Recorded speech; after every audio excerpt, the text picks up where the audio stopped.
Plus qu'un simple animal de compagnie, le chat est le miroir de notre civilisation. Le récit d'une rencontre avec le seul compagnon ayant toujours refusé d'obéir à l'homme. Divinité égyptienne, démon médiéval, puis icône absolue de la pop culture. C'est 10 000 ans d'une épopée religieuse et symbolique aussi fascinante que contradictoire. Contrairement au chien, le chat s'est auto-domestiqué, et vers 9000 AD, au Proche-Orient, l'essor de l'agriculture attire les rongeurs, offrant aux chats sauvages un garde-manger idéal, et le début de la cohabitation entre l'homme et le félin. C'est en Égypte antique que le destin du chat bascule, de simple gardien des greniers, au rang de protecteur de l'ordre face au chaos, puis divinisé sous les traits de Bastet, son meurtre est puni de mort, et les temples se couvrent de momies rituelles en son honneur. Plus tard, les Grecs admirent la ruse du chat, tandis que les Romains en font l'incarnation de la libertas, un citoyen du foyer, accompagnant même les légions. En Asie, le chat transcende sa fonction utilitaire pour devenir une figure spirituelle. Protecteur de la fertilité dans l'hindouisme, porte-bonheur indispensable au Japon avec le maneki neko, ou modèle de calme méditatif dans le bouddhisme.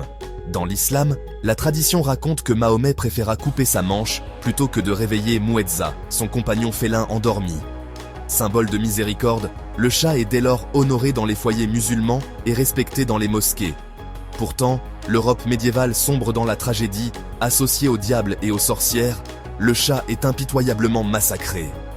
Ironie cruelle de l'histoire, en exterminant ce précieux allié sanitaire, les Européens laissent les rats proliférer, ouvrant la voie à la peste noire. A l'inverse, l'Empire ottoman protège le chat par la loi. Et cet héritage perdure, car aujourd'hui encore, Istanbul est la ville où le chat est roi, soigné et nourri collectivement.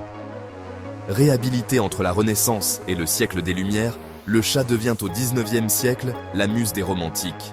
De Charles Baudelaire à Edgar Allan Poe, en passant par l'iconique affiche du cabaret Le Chat Noir de Théophile Alexandre Steinlen, le chat s'impose comme l'alter ego de l'artiste.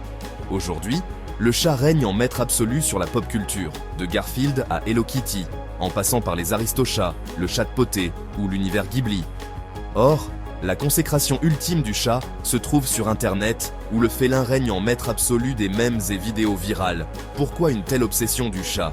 Car le chat incarne l'idéal de notre époque.